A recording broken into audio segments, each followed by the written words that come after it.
Fala pessoal, tudo bem por aí? Aqui é Lion Campanharo pelo NephroPapers e hoje a gente vai conversar um pouquinho sobre adequação em diálise peritoneal. Toda vez que a gente fala em adequação em terapia dialítica, vem logo na nossa cabeça KTV. E a gente sabe que o KTV é uma fórmula que foi criada para avaliar a clearance de pequenos solutos e a gente utiliza como principal parâmetro a ureia. Na hemodiálise, todo mundo tem muito bem definido aqueles valores ali na cabeça de KTV single pool para cada sessão de diálise de pelo menos 1,20 e KTV standard de 2,0.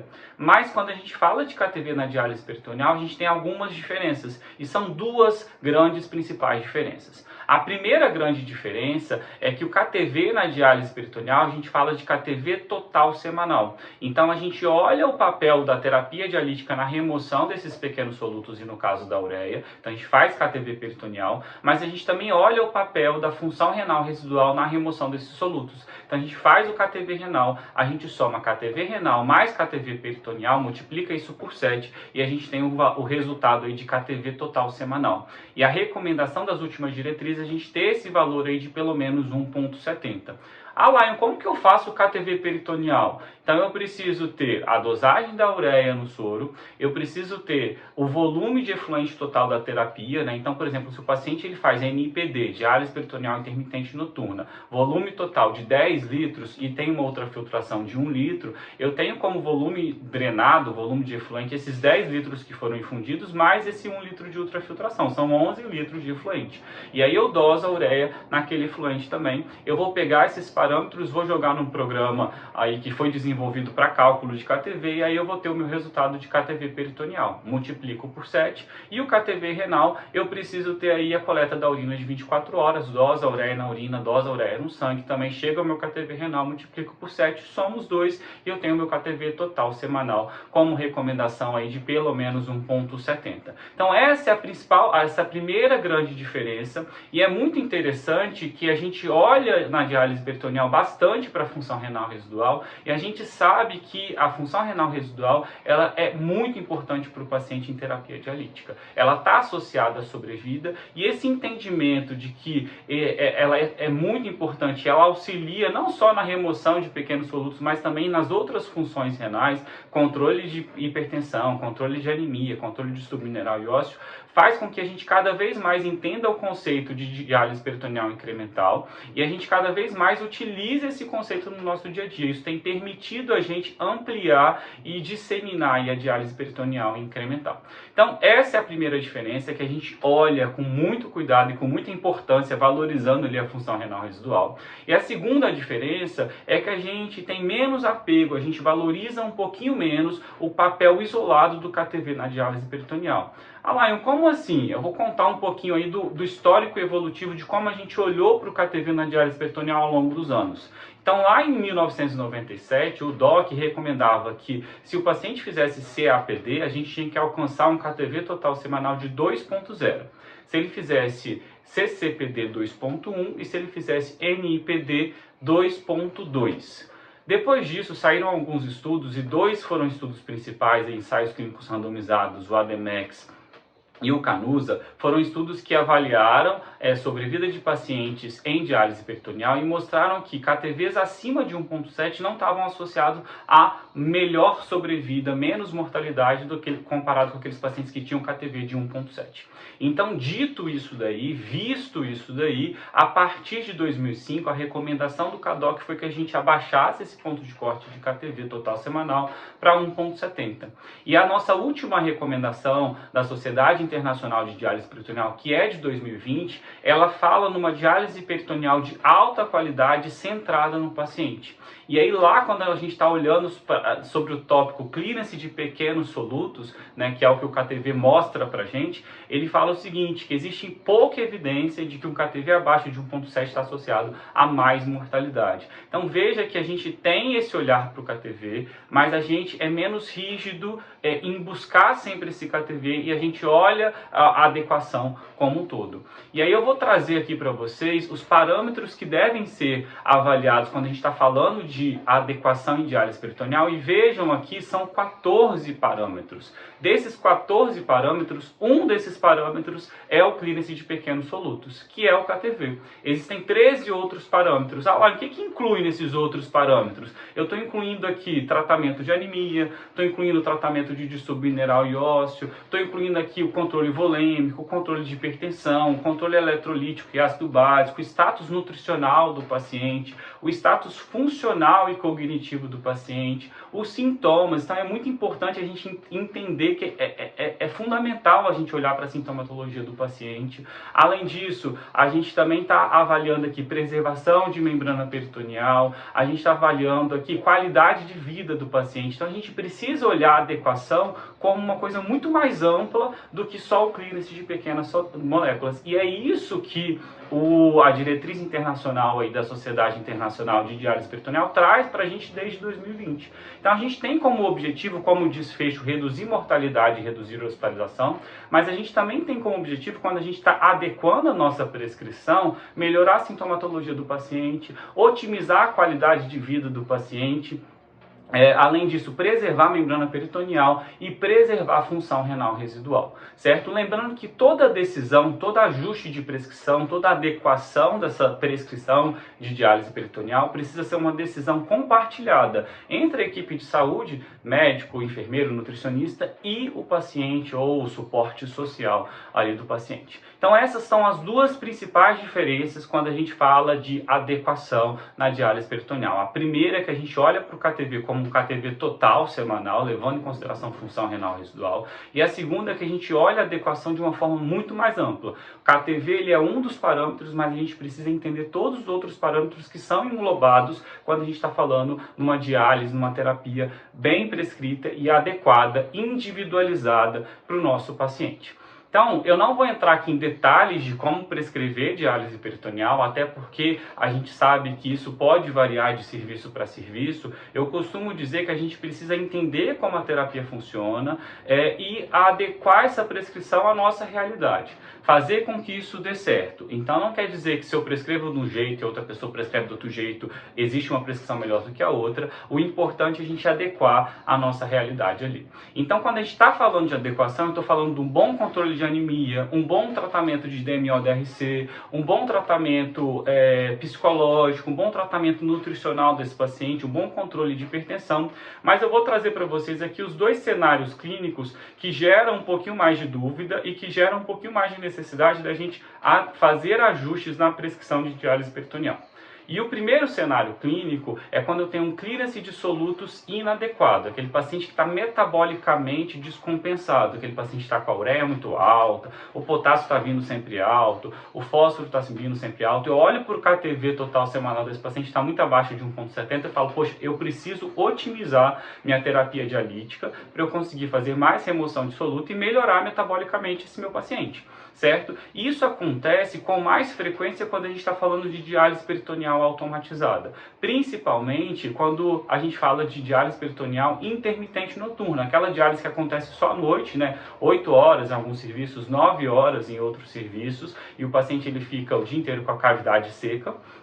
E aí, principalmente quando eu estou falando de pacientes que são baixos transportadores ou médio-baixo transportadores, lembrando que os baixos transportadores são aqueles pacientes que precisam de mais tempo de permanência para fazer a troca de soluto. Então, numa terapia que cicla com muita frequência, a gente não consegue otimizar essa remoção de soluto, uma terapia muito curta, vamos dizer assim. E especialmente para aqueles pacientes que são muito grandes, então eles têm um volume de distribuição de ureia muito grande, de pequenos solutos muito grande, e aqueles pacientes que já não têm função renal residual. Então, gente, se eu estou diante de um paciente que é grandão, que já não tem função renal residual, que é um baixo transportador e que eu estou com a prescrição de NPD 9 horas, é muito provável que esse paciente ele não esteja com a melhor prescrição de terapia dialítica. Obviamente, a gente vai ter que avaliar todos esses parâmetros que eu já mostrei para vocês. E aí, como que eu faço um ajuste para tentar otimizar o clearance de pequenos solutos para esse paciente? A primeira coisa que eu posso fazer, que vai impactar menos a vida do paciente, é aumentar o volume de cada infusão.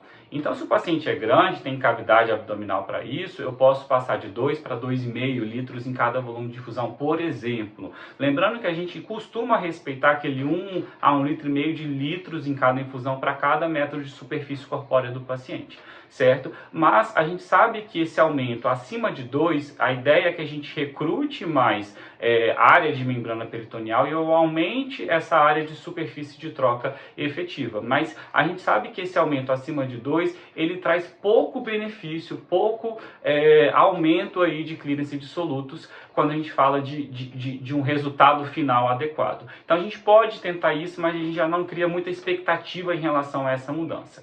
A segunda mudança que eu posso fazer é aumentar o número de ciclos, e aí com isso eu vou aumentar o volume total ali daquela terapia. Mas a gente não costuma passar de 5 ciclos numa terapia de 9 horas, a gente não costuma passar de 4 ciclos numa terapia de 8 horas. Então muitas vezes a gente já está com isso otimizado, e o que nos resta é aumentar o tempo de tratamento. Então se o paciente ele faz NPD, para eu aumentar o tempo de tratamento é inviável que eu aumente o tempo dele na máquina, porque ele vai precisar ficar ligado na máquina, sei lá, 12 horas, 14 horas, 10 horas. Isso pode impactar de forma muito negativa a qualidade de vida do paciente. Então, muitas vezes o que a gente faz, a gente passa esse paciente de NPD para CCPD, que é uma diálise peritoneal contínua com a cicladora. Então, ele vai fazer as ciclagens noturnas, mas ele termina com o volume de última infusão e ele permanece com esse volume ao longo do dia. E isso, para um paciente que é baixo transportador, médio baixo transportador, ele otimiza em muito o clearance de solutos. Mas eu preciso ter dois grandes cuidados quando eu transfiro esse paciente para CCPD, porque esse líquido, se eu faço uma terapia noturna de 9 horas, esse líquido ele permanece lá dentro da cavidade por 15 horas. E o primeiro desconforto, a primeira preocupação que eu preciso ter é se esse líquido ele não está causando sintomas no paciente. Então, às vezes, se eu deixo 2 litros ou mais de 2 litros num paciente que não é tão grande, esse paciente ele pode sentir sintomas de estufamento, sintomas dispépticos, sobrecarga e dor lombar. Então, a gente precisa estar atento para isso. E a segunda preocupação, talvez a maior preocupação, é que se eu estou usando como agente osmótico a glicose nessa solução que fica 15 horas lá na cavidade, a gente sabe que a glicose ela vai sendo absorvida ao longo do tempo e esse poder osmótico ele cai a ponto de que começa a reabsorver líquido. Então esse paciente ele pode reter líquido e eu posso descompensar esse paciente volemicamente. Então esse é um outro grande cuidado que eu preciso ter. Como que eu resolvo se isso estiver acontecendo? Eu terminei a minha diálise com volume de última infusão de 1.800 e lá na drenagem inicial, quando o paciente se conecta na máquina e tem a drenagem inicial, está saindo 1.200, 1.300, esse paciente está retendo 500 ml a cada terapia. Como que eu resolvo isso? Eu posso fazer esse período de permanência mais curto, então peço esse paciente para drenar o líquido no meio do dia, ou se eu quero manter essa diálise por 24 horas, eu posso fazer uma troca manual ao longo do dia, então ele drena ali no meio do dia, mas ele infunde de novo 1.800, 2 litros, o volume que seja, ou preferencialmente eu posso usar um outro agente osmótico, que é a icodestrina. A icodestrina é um polímero de glicose que é pouco reabsorvida, ela garante esse poder osmótico e essa ultrafiltração sustentada. Então, se disponível, eu posso usar a icodestrina, talvez seja a solução mais adequada e mais fácil aí do ponto de vista de fazer tudo dar certo? Então, esse é o primeiro cenário clínico, quando eu preciso otimizar o clearance de pequenos solutos. No paciente que está na CAPD, geralmente a gente vê que esse paciente, mesmo que não tenha função renal residual, ele costuma estar bem adequado. Mas, de novo, eu vou avaliar aqui, aumentar o volume de cada infusão ou aumentar o número de trocas. Não tem como aumentar o tempo de terapia, uma vez que ele já faz a terapia 24 horas. Então, trouxe aqui para vocês um resuminho, um quadrinho aqui do que a gente pode fazer quando a gente pensa em aumentar a clearance de soluto.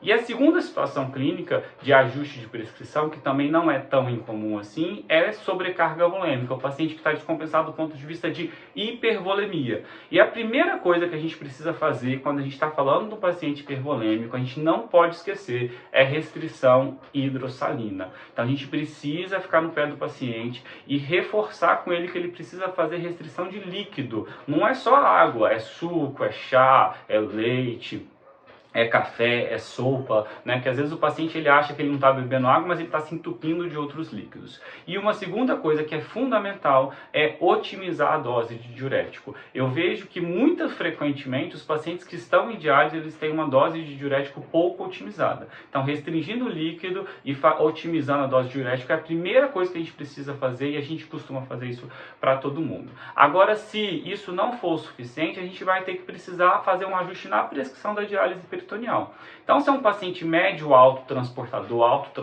aquele paciente que reabsorve muito rápido a glicose e perde esse poder osmótico, eu sei que eu não posso deixar longos períodos de permanência, eu preciso ciclar com mais frequência. Então, se o paciente está em CCPD, por exemplo, e ele está retendo, eu posso drenar no meio do dia ou fazer essa troca manual. Se o paciente está em CAPD e está reabsorvendo, eu posso fazer mais uma troca manual ao longo do dia. Então, ajustar esse tempo de permanência quando a gente está usando o agente osmótico glicose. Uma grande opção, de novo, é a icodestrina para esses períodos de longa permanência, então, ou a permanência diurna da CCPD, ou a permanência noturna da CAPD, ou em última análise, o que a gente menos quer fazer, mas é o que muitas vezes a gente acaba fazendo até por falta de opção, é aumentar a concentração de glicose naquela bolsa. Lembrar que a gente tem bolsa de 1,5, a gente tem bolsa de 2,5, bolsa de 4,25, quanto mais glicose, mais poder osmótico, mais ultrafiltração. Mas quanto mais glicose, mais dano para esse paciente. Eu tenho os danos sistêmicos da glicose, levando a ganho de peso, desglicemia, dislipidemia, e os danos peritoneais. A glicose faz com que se gere os produtos da degradação da glicose, e a gente sabe que esses produtos estão associados a danos na membrana peritoneal e perda dessa membrana peritoneal a médio e a longo prazo. Certo? Então trouxe aqui também um quadrinho com resumindo o que a gente pode fazer quando a gente quer otimizar controle volêmico do nosso paciente em diálise peritoneal, para resumir, para fechar esse assunto. E eu acho que era isso, gente. Muito obrigado mais uma vez, espero ter ajudado vocês e até uma próxima.